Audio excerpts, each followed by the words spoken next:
Good morning, students. Today I am going to explain design of indoor lighting scheme. इसका meaning देखते हैं क्या होता है। आंतरिक प्रकाश व्यवस्था का अभिकल्पन क्या होता है इसमें देखें। आंतरिक प्रकाश व्यवस्था देने के लिए निम्नलिखित बिंदुओं को ध्यान में रखना चाहिए। जब हम इंटरनल लाइटनिंग अरेंजमेंट करते हैं तो उसके लिए हमें बहुत सारे पॉइंट्स को ध्यान में रखना चाहिए। पहला हमारा पॉइंट क्या है, रिक्वायर्ड इल्यूमिनेशन लेवल, आवश्यक प्रदीपन स्तर। क्या होता है, प्रदीपन स्तर का ज्ञात होना अति आवश्यक है। विभिन्न कार्यों के लिए एक निर्धारित प्रदीपन स्तर होता है। जो प्रदीपन स्तर है इसका ज्ञात होना बहुत आवश्यक है और विभिन्न कार्यों के लिए अलग कार्यों के लिए इसका एक अलग अलग लेवल होता है। देखिए हमने यहाँ पर एक टेबल बना रखी है। पहले बॉक्स दिखाया हमने स्थान व कार्य का प्रकार, मतलब कौन सा स्थान होगा वहाँ क्या कार्य हो रहा है। प्रदीपन स्तर लक्ष्य में, तो इसकी जो लेवल है वो कितना होगा उसके हमने यूनिट में लिखा है। लक्ष्य में देखिए पहला हमारा है आवासीय, मतलब डोमेस्टिक, तो वहाँ पे हमारा क्या होगा, बेडरूम होगा, सेंकक्ष, उसके लिए हमें प्रकाश की जरूरत पड़ती है कितना, 150 से 200 लक्स। दूसरा वाला जो मैंने टिक किया आपको वही लिखने है, बस सारे नहीं लिखने। दूसरा हमने किचन के लिए टिक किया है, इसमें हमें ज़रूरत पड़ेगी 200 की। थर्ड वाला अध्ययन कक्ष स्टडी रूम में 300, मनोरंजन कक्ष में 300। अब देखिए इंडस्ट्री में आ जाते हैं, फैक्ट्रियों में समान सूक्ष्म मशीनें जहाँ कार्य कर रही हैं वहाँ 500 कक्षियों में, अति सूक्ष्म मशीनें वहाँ 1000 से 200 लक्ष्य। हम बात करते हैं अस्पताल की, वहाँ पहले लेबोरेटरी में हमें चाहिए 250। उसके बाद हम करते हैं ऑपरेशन टेबल में चाहिए हमें 3000। आते हैं स्कूल और कॉलेज में, हमें कक्षा यानी क्लासरूम में चाहिए 250, कार्यशाला में चाहिए 400, प्रयोगशाला में चाहिए 150। हॉस्टल और रसोई की बात करें, हॉस्टल में रसोई की बात करें तो वहाँ हमें 200 लक्ष्य चाहिए। अब बात करते हैं दुकान की, सामान्य बात करें तो वहाँ हमें 250 चाहिए। अगर हम अदर्स की बात करते हैं तो ऑफिस के लिए देखते हैं पहले हमें वहाँ भी 250 चाहिए। अब देखते हैं दूसरी टर्म हमारी क्या होने वाली है, यूनिफॉर्मली इल्यूमिनेशन, मतलब एक समान प्रदीपन। प्रदीपन की व्यवस्था ऐसी होनी चाहिए कि प्रकाश एक समान रूप से रहे। दो प्रकाश बिंदुओं के बीच की दूरी 3 मीटर से कम नहीं होनी चाहिए। मतलब प्रकाश प्रदीपन की व्यवस्था ऐसी होनी चाहिए कि वो एक ही समान सब जगह रहे, अलग अलग नहीं कि इस पॉइंट पर ज़्यादा लाइट आ रही है यहाँ कम आ रही है, जो है यूनिफॉर्मली रहनी चाहिए। और जो दोनों लाइट्स के बीच की डिस्टेंस है वो हमारी 3 मीटर होनी चाहिए। हम बात करते हैं कलर, रंग की। दीवारों का रंग ऐसा होना चाहिए कि दीवार से प्रकाश परिवर्तित होकर कार्यतल पर पड़े। सफ़ेद दीवार का परावर्तन अधिक होता है।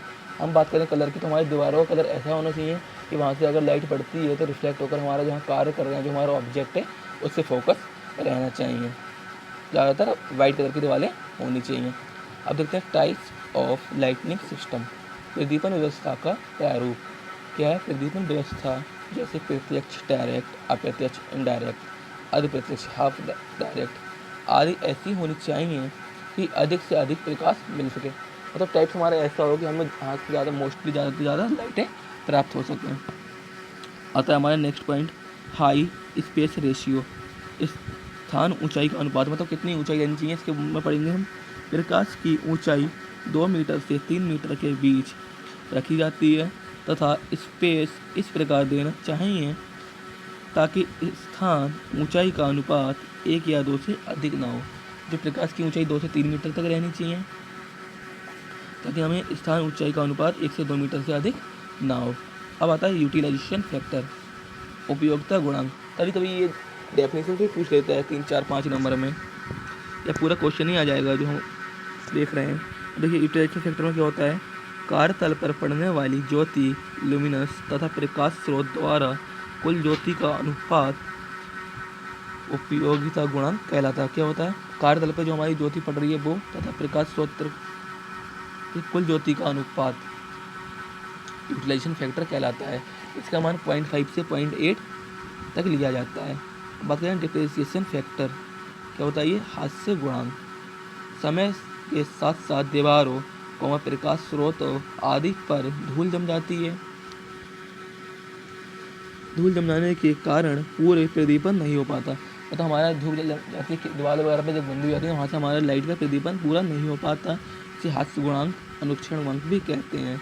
हास्य गुणांक की डेफिनेशन अगर फॉर्मूला देखें क्या होता है, हास्य गुणांक इक्वल टू वास्तविक प्रदीपन अपॉन पूर्णतः स्वच्छ दशा में प्रदीपन। इसका मान 0.8 से कम नहीं होना चाहिए।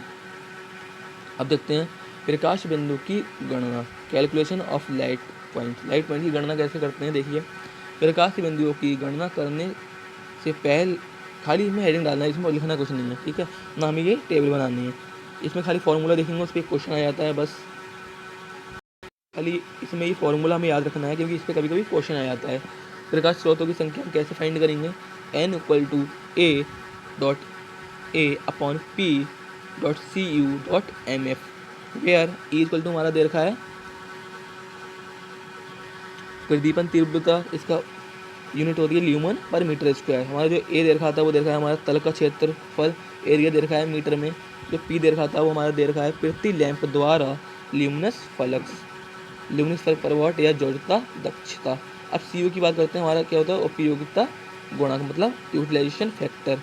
एम एफ की बात करते हैं, क्या होता है हमारा अनुरक्षण गुणांक या हास्य गुणांक। बस ये फॉर्मूला याद करना है, ना हमें ये वाली टेबल बनानी ऊपर वाली और ये ना नीचे वाली टेबल बनानी है हमें। अब हम देखते हैं भार की गणना, कैलकुलेशन ऑफ लोड। लोड की कैलकुलेशन कैसे करेंगे वो देखते हैं हम इसमें। बिंदुओं भार की गणना संस्थान में लगे बिंदुओं द्वारा बिंदुओं के भार के अनुसार की जाती है। मतलब इसकी गणना कैसे करेंगे, जो हमारी संस्था है ऑर्गेनाइजेशन में हमारे कितने पॉइंट्स लगे हैं, कितना वहाँ लोड है, उससे इसके लोड की गणना कर लेंगे। जैसे पहला पॉइंट हमारा है, देखिए कोई भी हमारी ऑर्गेनाइजेशन है उसमें हमारा बल्ब लगा होगा। पहला बल्ब हमारा जैसे लगा है विद्युत बल्ब, कितने का लगा है 60 वाट, ट्यूबलाइट 40 वाट, पंखा हमारा 9 का है 60 वाट, पर्दा बल्ब 125 वाट, 5 एम्पियर सॉकेट लगे हैं 100 वाट, 15 एम्पियर सॉकेट लगे हैं 1000 वाट के। इसको हम टोटल कम कर लेंगे, पता चलेगा हमें कितना लोड कितने वाट में आ रहा है लोड। अब कुछ डेफिनेशंस और हैं। अधिकतम मांग मतलब मैक्सिमम डिमांड क्या होती है, किसी संस्था में कुल भार जब एक ही समय पर कार्य करता है तो वह अधिक भार कहलाता है। इससे इसकी मांग को अधिकतम मांग कहते हैं। मतलब कोई भी ऑर्गेनाइजेशन है जब वहाँ पर हमारा मैक्सिमम लोड होगा या सबसे ज़्यादा लोड होगा तो उसको हम मैक्सिमम लोड कहते हैं, ठीक है। औसत भार की बात करते हैं, एवरेज लोड क्या होता है, किसी संस्था में कुल संयोजित भार एक समय पर कार्य नहीं करता है, आवश्यकता अनुसार ही उपयोग में लाए जाते हैं। जैसे कि संस्था में गीजर बिंदु आदि एयर कंडीशन बिंदु लगे होते हैं। मौसम की स्थिति के अनुसार एक बिंदु उपयोग में लाया जाता है। इस प्रकार एक समय में प्रयोग में भार को औसत भार कहते हैं। इसका मान अधिकतम भार कम होता है। देखिए जैसे मतलब एवरेज लोड की हम बात करें तो जैसे हमारा कोई भी ऑर्गेनाइजेशन है वहाँ गीजर लगे हैं, हमारे फ्रिज लगे हैं, एयर कंडीशन लगे हैं, तो ये क्या होते हैं मतलब हम ग्रीजर या हमारा एसी है, इसको हम हमेशा तो यूज नहीं करेंगे ना।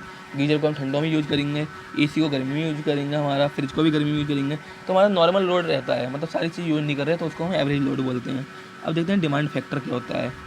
मांग गुणांक, यह है औसत भार तथा अधिकतम भार के अनुसार होता है। मांग गुणांक इक्वल टू औसत भार या मांग अपॉन अधिकतम भार या मांग इज ग्रेटर देन 1, यह हमेशा 1 से बड़ा होता है।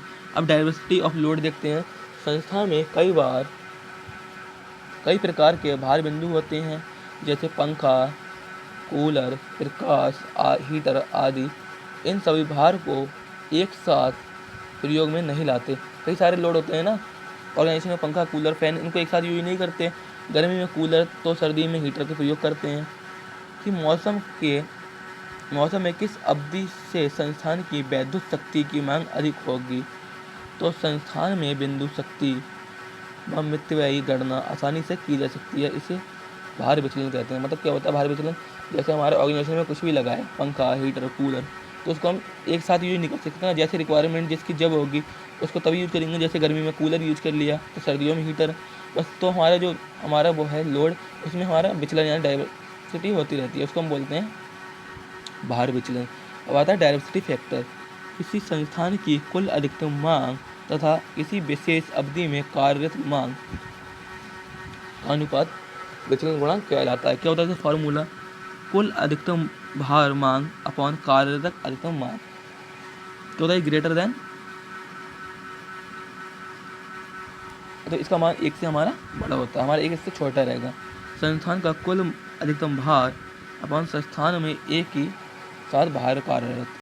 अब देखते हैं, जैसे कि संस्थान में 44 वाट की 10 ट्यूबलाइट लगी हैं और इसमें 60 ट्यूबलाइट एक साथ उपयोग में लाई जा रही हैं, तो क्या होगा, कितनी ट्यूबलाइट हमने लगाई है, मतलब ऊपर जितनी है हमारा टोटल और नीचे जितनी यूज में ला रहे हैं। विचलन गुणांक क्या होगा, 40/10, मतलब 40 हमारी हैं, 40 ट्यूबलाइट्स हैं 10 वाट की, हमें 40 मतलब वाट की 10 ट्यूबलाइट हमने लिख लिया, अपॉन कितने वाट की ट्यूबलाइट हैं, 40 कितनी यूज में आ रही है 7, वो लिख लिया। हमारा डाइवर्सिटी फैक्टर कितना आ गया 1.43, ये एक्स से हमारा ऊपरी आएगा।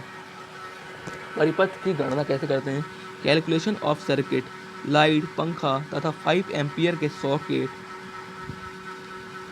कुल मिलाकर 10 बिंदु या 800 वाट के लिए एक परिपथ होगा। मतलब हमारे एक परिपथ में 10 सॉकेट हो सकते हैं, मतलब बिंदु, और उसका लोड 800 से वाट अलग नहीं हो रहा है। अगर 800 से वाट अलग जाएगा लोड, तो उसके लिए हम दूसरा यूज कर देंगे।